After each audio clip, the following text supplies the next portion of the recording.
have like no ammo. Whoa! Oh my! What is happening? Are you seeing this? This is not good! Oh god! That's okay. Let's see, a new free-to-play battle royale game from the depths of Titanfall 2 that releases with no warning, and it's actually really good. And if your PC is just a bit under the minimum requirements, you can actually make it look like this to make it work.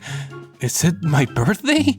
Welcome to the LowSpecGamer. Is your PC not quite enough to join this latest craze and you're willing to sacrifice almost anything to get there? Bada bing bada boom, what the f*** is happening? Do you want to get in on this fun? Let's get started. So Apex Legends runs on the same fork of the search engine that Titanfall 2 uses. And believe me, I have tried most of the source commands I know, which are mostly ignored or they prevent the game from starting. But there's still a couple of real things you can change for better performance. For this, you will first need to lower the in-game settings to the lowest and then navigate to the configuration file videoconfig.txt shown in the Save Games folder on screen. Inside this file, there are two major variables that you can still play around with. The first is setting.csm enabled. This controls the cascaded shadow maps that are used for a lot of the shadows in the game, and if you set it to 0, they're gone. Simple as that. More interesting is settings.rlod switch scale, which controls the distance at which the lowest poly models are loaded to save up on resources. Set it to 0 to force the low poly models to load at all distances, and boy, do not underestimate this change. Characters, low poly. Cars, low poly.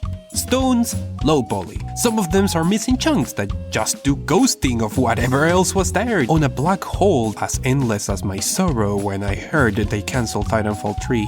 Parts of the terrain does not have enough polygons to load correctly, so there are things floating in mid-air. This is amazing. The freaking loot boxes, they're also low poly now. Now this is low spec gaming. And it does help a fair bit too, with shadows still enabled on the exact scene. The usual models do about 23 FPS at the lowest, while the low poly models actually pull quite a bit higher. This is almost enough to try this game on my favorite setup, the $55 Athlon 200GE APU with its integrated GPU from the video in the corner. The last piece that bothers me is that the game only allows a minimum 720 16:9 resolution on the in-game settings. This was easy to fix. You can add a custom lower resolution in your GPU's control panel, like 960 by 540, and then set that resolution in these two lines of the configuration file. And just like that, it works. The performance can get to some absurd high numbers in some parts, but when under fire, the drops will still be playable. And surprisingly, the low poly models do not ruin the game at all, with the basic gameplay loop being basically conserved. Alright, I got the Mozambique again. Oh my god! Parts of the floor are rendering.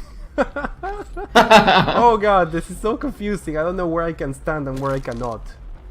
To prove it, I stream an hour of matches here on this channel, which some of you might have caught with my friend Patch from Thearsu. Okay, here. Oh, thank you. Oh, Oh!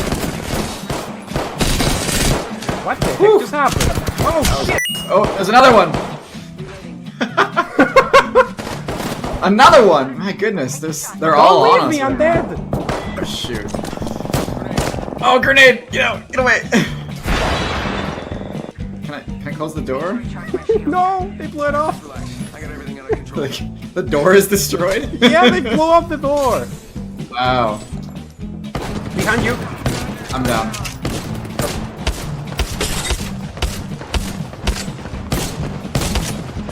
You got him, Alex, you got him! He's hurt.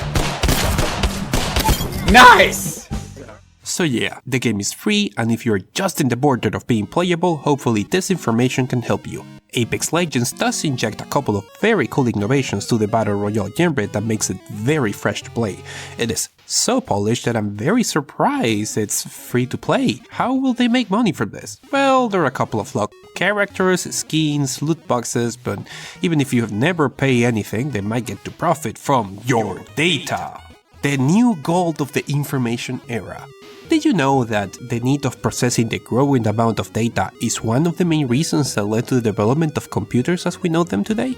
Or that one of the reasons for the popularity of the binary code that makes up all our software is being able to encode phone calls in a way that was more resistant to noise. I learned this from The Joy of Data, a very fun documentary made by the BBC and hosted by mathematicians Hannah Fry from a series called The Joy of.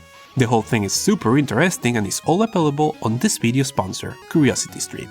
CuriosityStream is an online streaming service for documentaries and other interesting content and one of my personal addictions. When I'm too tired from working and have no energy for games or action and violence, CuriosityStream is just the perfect place to relax, be entertained, and learn. I say that very seriously. Reach me out on Discord and ask me if I'm lying, and I will convince you that my love for this thing is real. It is only $2.99 a month for HD for the whole service, and at that price it is honestly a steal. And if you sign with curiositystream.com/LowSpecGamer or use the code LowSpecGamer, you get the first month free so you can try before you buy. Ping me at Discord as well if you need any recommendations on what to watch. Thank you to them for sponsoring this video and you for watching.